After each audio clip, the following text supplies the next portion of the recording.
रात का तीसरा प्रहर। समुद्र की लहरें असामान्य रूप से उग्र थीं। नीलांचल पर्वत के ऊपर आकाश में बादल घूम रहे थे और पुरी की धरती पर एक अद्भुत सा कंपन महसूस हो रहा था। कहते हैं उस रात समुद्र तट पर कुछ ऐसा प्रकट हुआ जिसने इतिहास बदल दिया, जिसने भक्ति की परिभाषा बदल दी और जिसने भगवान के स्वरूप को ही नया अर्थ दे दिया। क्या सचमुच भगवान स्वयं समुद्र से प्रकट हुए थे?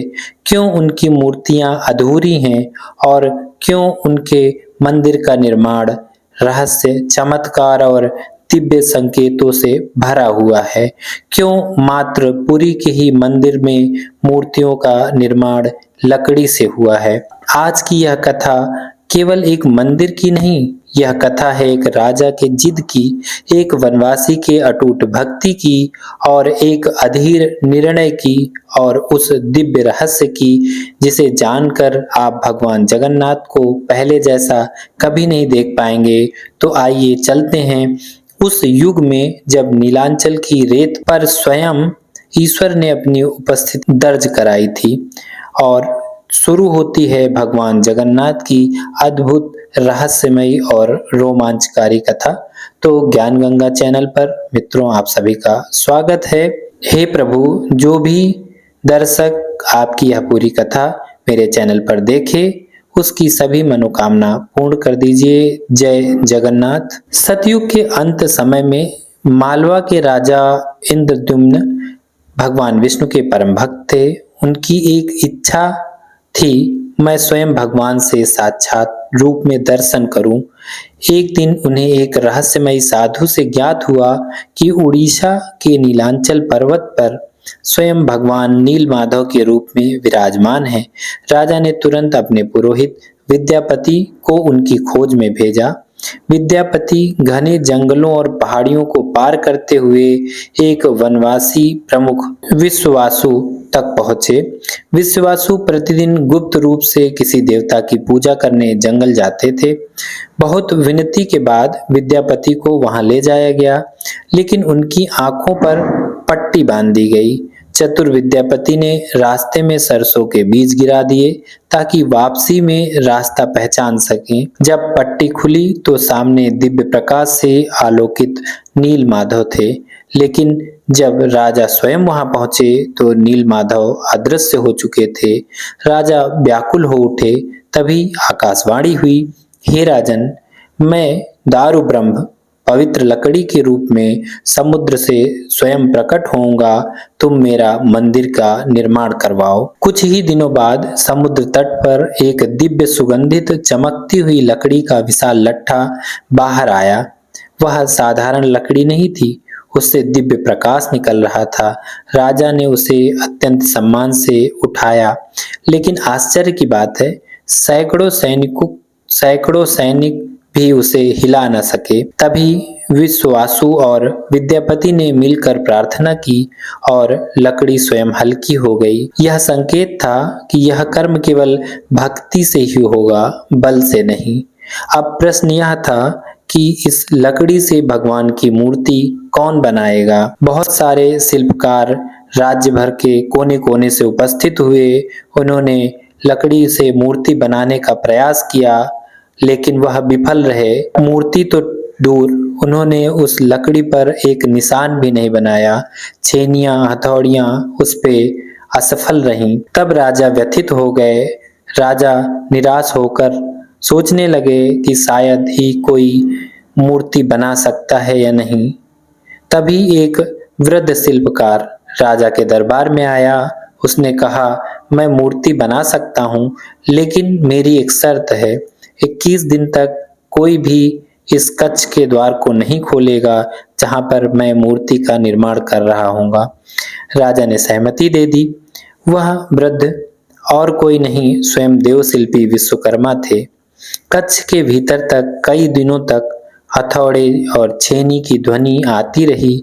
फिर अचानक शांति छा गई। रानी गुंडिचा चिंतित हो उठी, कहीं वह वृद्ध को कुछ हो तो नहीं गया। राजा भी अधीर हो गए और उन्होंने द्वार खुलवा दिया। द्वार खुलते ही वृद्ध अदृश्य हो चुके थे और सामने थी 3 दिव्य मूर्तियां, जगन्नाथ, बलभद्र और सुभद्रा की। लेकिन उनकी भुजाएं पूर्ण नहीं थीं, आंखें अत्यंत बड़ी थीं, आकार अलौकिक था। राजा दुखी हुए, मैंने अधीरता में भूल कर दी। तभी आकाशवाणी हुई, हे राजन, यही मेरी इच्छा थी। मैं अपूर्ण में भी पूर्ण हूँ। अब राजा ने नीलांचल पर भव्य मंदिर निर्माण का संकल्प लिया। विशाल पत्थर दूर दूर से लाए गए, हजारों शिल्पकार दिन रात लगे रहे। कहा जाता है निर्माण के समय स्वयं देवता अदृश्य रूप से सहायता करते थे। समुद्र की लहरें भी शांत रहती थी, मानो वे भी इस दिव्य कार्य की साक्षी हों। मंदिर का शिखर आकाश को छूने लगा, उस पर नील चक्र स्थापित किया गया जो आज भी अद्भुत रहस्य समेटे हुए है। भव्य अनुष्ठान हुआ, वेद मंत्रों की ध्वनि गूंजी, भगवान जगन्नाथ, बलभद्र और सुभद्रा की प्राण प्रतिष्ठा की गई। पहला महाप्रसाद चढ़ाया गया और तभी से पुरी में महाप्रसाद को स्वयं भगवान का स्वरूप माना जाता है।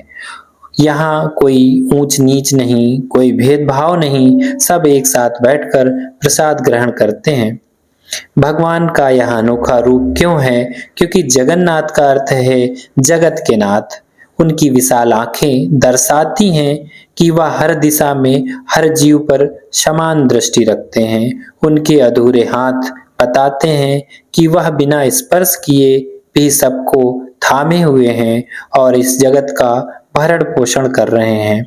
उनका अनोखा रूप बताता है भगवान किसी एक जाति, रूप या परंपरा में सीमित नहीं है। आज भी हर 12-19 वर्षों में नया कलेवर होता है, जब नई दारू ब्रह्म से नई मूर्तियां बनाई जाती हैं और पुरानी मूर्तियों के भीतर का ब्रह्म तत्व नई मूर्तियों में स्थापित किया जाता है। यह प्रक्रिया रहस्यमयी होती है, जिसे केवल चुनिंदा दैतापति ही जानते हैं। जब भी आप पुरी धाम जाएं और उन बड़ी बड़ी आंखों से मिलें तो समझिए वह केवल एक लकड़ी की मूर्ति नहीं, स्वयं भगवान का सजीव रूप है। यह कथा हमें सिखाती है भक्ति में अधीरता नहीं, समर्पण चाहिए, क्योंकि भगवान जगन्नाथ अपूर्ण में भी पूर्ण है। भगवान जगन्नाथ के प्रसाद की बहुत बड़ी महिमा है। भगवान जगन्नाथ के प्रसाद में आपको कढ़ी और चावल का प्रसाद मिलता है। तो एकादशी के दिन लोग पूरे देश में चावल खाना वर्जित मानते हैं, लेकिन आपको पता है कि पुरी में उस दिन चावल खाया जाता है। इससे जुड़ा हुआ एक बहुत रोचक कथा है। आप लोगों ने सुना होगा, लोग कहते हैं कि पुरी के मंदिर में एकादशी को उल्टा लटका दिया गया है। तो उस पे एक कथा है कि एकादशी की तिथि पर ब्रह्मा जी पुरी आए थे प्रसाद खाने के लिए। तो उन्होंने देखा एक कुत्ते के जूठे पत्तल में प्रसाद था। तो ब्रह्मा जी इतने भाव विभोर हो गए उस प्रसाद को देखकर कि उन्होंने यह तक नहीं सोचा कि यह कुत्ते के द्वारा जूठा पत्तल है, और उसी पत्तल में भगवान के प्रसाद को ग्रहण करना चालू कर दिया। तभी देवी एकादशी प्रकट हुई और उन्होंने ब्रह्मा जी को देखकर हंसा और उन्हें दंडित करना चाहा, जिसे भगवान जगन्नाथ का प्रसाद का अपमान माना गया। तो भगवान जगन्नाथ ने आदेश दिया कि यह मेरा प्रसाद है, यह किसी एकादशी की व्रत महिमा से बड़ा है, इसे भक्तों को सेवन करना अनिवार्य है। और तब भगवान जगन्नाथ ने कहा कि यह इस दिन सभी भक्त एकादशी होने के साथ भी प्रसाद को ग्रहण कर सकते हैं। इस घटना के बाद जगन्नाथपुरी में एकादशी के दिन भी चावल का महाप्रसाद खाना पुण्य माना जाता है, न कि पाप। मान्यता है कि दंड स्वरूप भगवान ने एकादशी को मंदिर के पीछे उल्टा लटका दिया, ताकि यह याद रहे कि भगवान और उनके महाप्रसाद की महिमा सबसे ऊपर है। यह परंपरा जगन्नाथपुरी की अनूठी संस्कृति का हिस्सा है, जहां एकादशी के उपवास के स्थान पर महाप्रसाद ग्रहण करने की प्रमुखता दी जाती है। तो मित्रों, आपको यह मेरी कहानी कैसी लगी? कमेंट करके जरूर बताइए। और इस कहानी को अपने परिवारजनों और मित्रों के साथ शेयर करिए। मेरे चैनल पर नए हैं तो चैनल को सब्सक्राइब करिए। मिलते हैं फिर किसी दूसरी कहानी के साथ जल्द ही। भगवान जगन्नाथ आप सबकी मनोकामना पूर्ण करें। जय जगन्नाथ।